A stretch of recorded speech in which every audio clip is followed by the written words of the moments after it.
আসসালামু আলাইকুম প্রিয় দর্শক, সবাইকে স্বাগত জানাচ্ছি তুরস্ক থেকে। আমি জাহিদুল ইসলাম। বাংলাদেশে যারা ইফতার সন্নিকটে হয়েছে, ইফতারের প্রস্তুতি নিচ্ছেন, আমরা তুরস্কে ঈদ করছি। সবাইকে ঈদের শুভেচ্ছা, ঈদ মোবারক। যারা আগামী দিন ঈদ করবেন তাদেরকেও ঈদ মোবারক। সারা বিশ্বে মুসলমানরা যখন ঈদ উদযাপন করছে, তখনও আমেরিকার ইসরায়েলের আগ্রাসনের শিকার হচ্ছে ইরান। আজকে ঈদের দিনেও ইরানের রাজধানী তেহরানে, ইরানের সিরাজে এবং আরো কয়েকটি শহরে বিমান হামলা অব্যাহত রেখেছে ইসরায়েল এবং আমেরিকার বিমান বাহিনী। অন্যদিকে ইরানের পক্ষ থেকে পাল্টা মিসাইল ছোড়া হচ্ছে ইসরায়েলের দিকে। সেই মিসাইল হিট করেছে ইসরায়েলের বিভিন্ন জায়গায়। সেই ভিডিও আমাদের হাতে এসেছে, আমরা সেই ভিডিও আপনাদেরকে দেখাবো। সাথে সাথে আজকের লাইভে স্পেশাল যে নিউজ থাকবে সেটা হলো ইরানের পারস্য উপসাগরের গুরুত্বপূর্ণ তেল সমৃদ্ধ একটি দ্বীপ, খার্গ দ্বীপ দখলে আসছে আমেরিকার মেরিন সেনারা। তাদেরকে মোকাবেলা করার জন্য প্রস্তুত রয়েছে ইরানের স্পেশাল কমান্ডো বাহিনী। সেই প্রস্তুতির কথা জানিয়েছে ইরান। উভয় পক্ষের প্রস্তুতি এবং যুদ্ধের সম্ভাবনা নিয়ে কথা হবে এই লাইভে। প্রিয় দর্শক, প্রথমেই আজকের সর্বশেষ ইসরায়েলকে টার্গেট করে ইরানের মিসাইল ফায়ারের ভিডিও দেখাচ্ছি।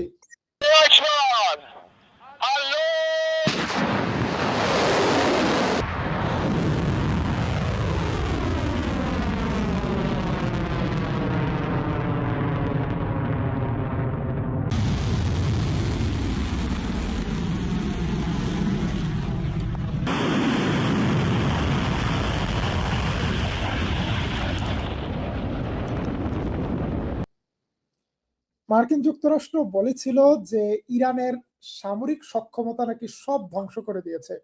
ইরান বলছে আমাদের কাছে যথেষ্ট মিসাইল আছে এবং মিসাইলের উৎপাদন চলছে। যতক্ষণ পর্যন্ত ইরানে আগ্রাসন চলবে ততক্ষণ পর্যন্ত ইরান পাল্টা জবাব দিবে। ইরানের মিসাইল ইতিমধ্যে হিট করেছে ইসরায়েলের বিভিন্ন জায়গায়। কিছুক্ষণ আগে ইরানের একটি মিসাইলের স্প্লিন্টার লাগা একটি তেল আবিবের জায়গা থেকে بوشيون فوباكل اكل الفيلا بوشيوت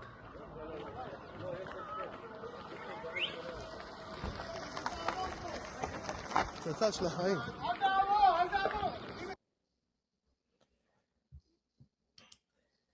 প্রিয় দর্শক, ইরানের এই মিসাইলগুলো এখন পর্যন্ত ইরান বলেছে তারা ২৬টা ক্লাস্টার মিসাইল ছুড়েছে।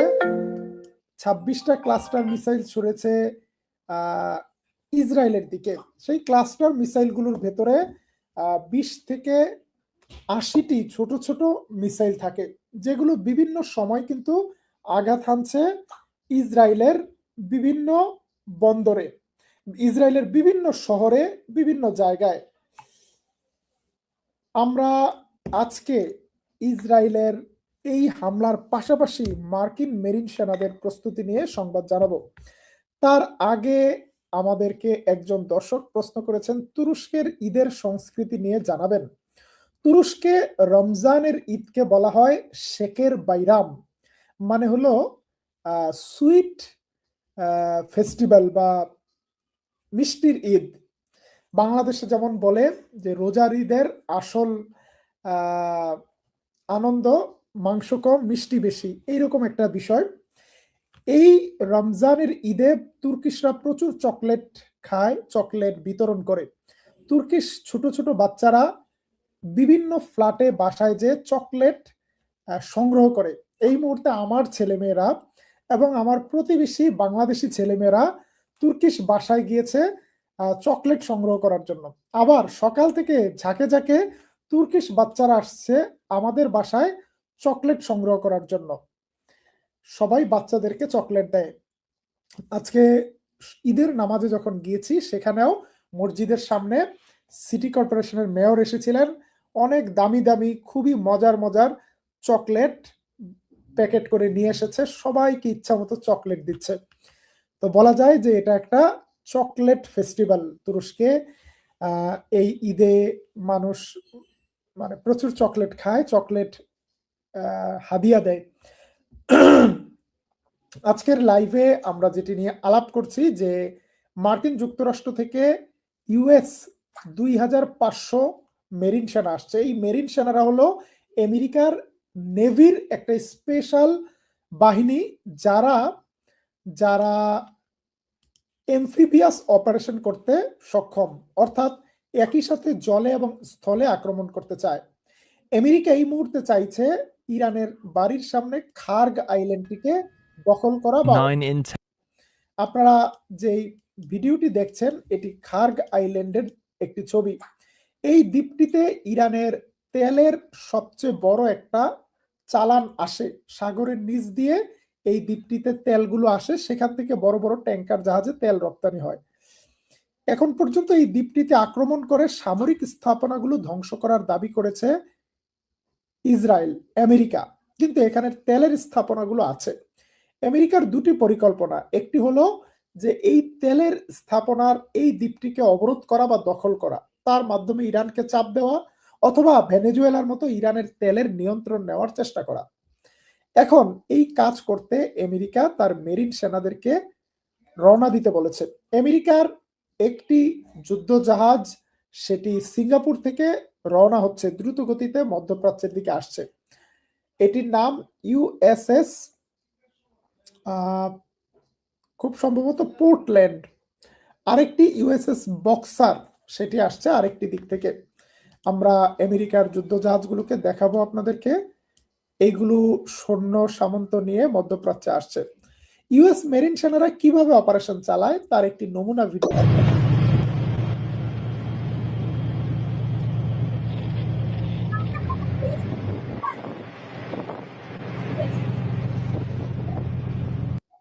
এই তোমরা চকলেট পাইছো?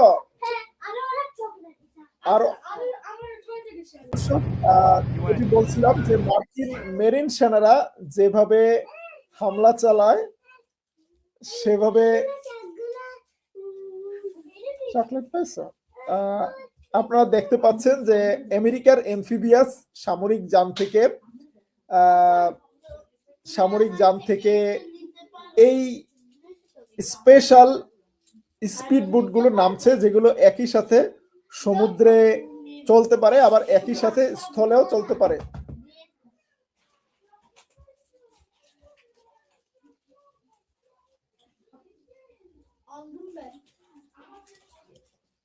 আমেরিকার মেরিন সেনারা চাইছে এইভাবে তারা পরিকল্পনা করে একটি দ্বীপকে নিয়ন্ত্রণে নিয়ে হরমুজ প্রণালী খুলতে ইরানকে বাধ্য করতে। একজন প্রশ্ন করেছেন আমার ছেলে মেয়ে কয়জন? আমার ছেলে মেয়ে 3 জন, তার মধ্যে একজন মেয়ে, 2 জন ছেলে। এরা ইতিমধ্যে চকলেট নিয়ে বাসায় পৌঁছে গিয়েছে, প্রচুর চকলেট পেয়েছে। আমার মেয়ের নাম জয়নব। জি প্রিয় দর্শক, যেটি বলছিলাম যে মার্কিন মেরিন সেনারা যদি ইরানে আসে, যদি তারা ইরানের বাড়ির সামনে পারস্য উপসাগরের এই যে খার্গ আইল্যান্ড, এটিকে অবরোধ করতে চায় বা দখল করতে চায়, তাহলে ইরানের সেনারা কি বসে থাকবে? ইরানের সেনারা বলছে আমরা এই দিনটির জন্য অপেক্ষা করছি।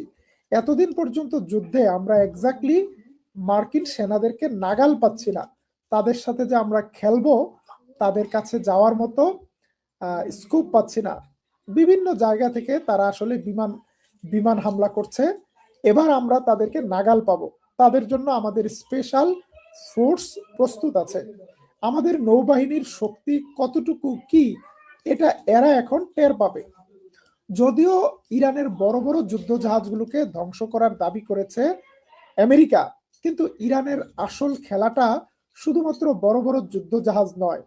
ইরান পারস্য উপসাগরকে পুরোপুরি নিয়ন্ত্রণে রাখতে তারা অনেকগুলো বিকল্প রেখেছে।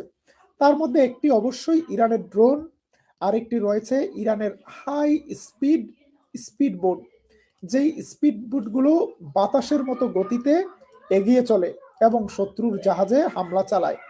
এই স্পিড বোটগুলো কখনো কখনো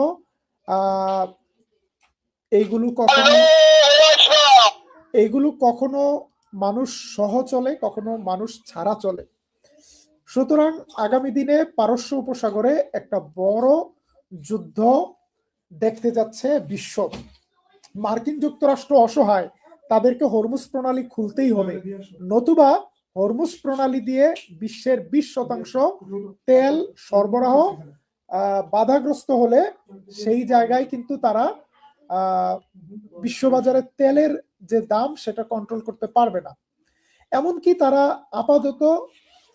আপাতত ইরানের তেল সরবরাহ বাধা দিচ্ছে না, কারণ ইরান যদি তেল রপ্তানি বন্ধ করে দেয় তাহলে তাদের তেলের বাজারের দাম অনেক বেড়ে যাবে।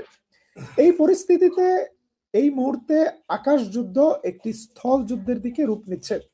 আমেরিকার সিঙ্গাপুর থেকে আসা ইউএসএস ত্রিপলি এগিয়ে আসছে মধ্যপ্রাচ্যের দিকে, আবার আটলান্টিক সাগর থেকে সম্ভবত ইউএসএস বক্সার, ইউএসএস পোর্টল্যান্ড, আরো কয়েকটি যুদ্ধ জাহাজ আসছে। আজকের লাইভের শেষ দিকে আমরা নজর জুড়ানো একটি ছবি দেখাবো আপনাদেরকে। একজন প্রশ্ন করেছেন, আমার ছেলে মেয়েদের সাথে তুর্কিশ বলি কেন? তুর্কিশ, ইংরেজি এবং বাংলা 3টি ভাষাই তারা জানে। তুরস্কে আছি 10 বছর ধরে। আমরা এখন আরেকটি প্রোগ্রামে যাব। আজকের লাইভটি শেষ করার আগে আপনাদের জন্য সুন্দর একটি ছবি আছে, সেটি ইমাম বুখারীর যে সমাধিসৌধ এবং তার যে মাদ্রাসা ছিল, ওনার যে মাদ্রাসা ছিল, সেগুলোকে নতুন করে সংস্কার করে একটি নতুন ইমাম বুখারী কমপ্লেক্স তৈরি করা হয়েছে, এটি উদ্বোধন করা হয়। হাদিস শাস্ত্রের বিখ্যাত আলেম ইমাম বুখারীর সমাধি।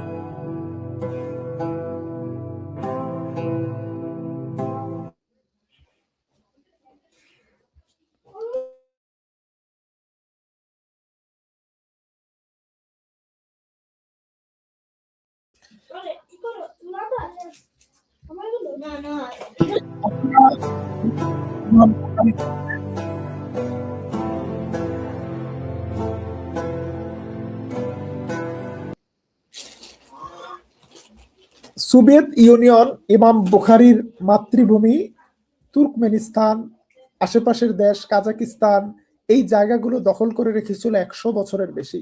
পৃথিবী থেকে হারিয়ে গিয়েছিল বুখারীর সেই দার্স, সেই শিক্ষা, সেই সংস্কৃতি, কিন্তু আবারও এইগুলো পুনরুজ্জীবিত হয়েছে। ঠিক তেমনি ভাবেই আবারও ইনশাল্লাহ ইরান জেগে উঠবে এই ধ্বংসস্তূপের মধ্য থেকে, লড়াই সংগ্রামের ভেতর দিয়ে। আমরা আশা করছি আগামী দশক মুসলিম বিশ্ব আরো শক্তিশালী হয়ে উঠবে এবং সাম্রাজ্যবাদের বিরুদ্ধে লড়াইয়ে তারা একসাথে হবে, আজকের এই বিভেদ কমে আসবে।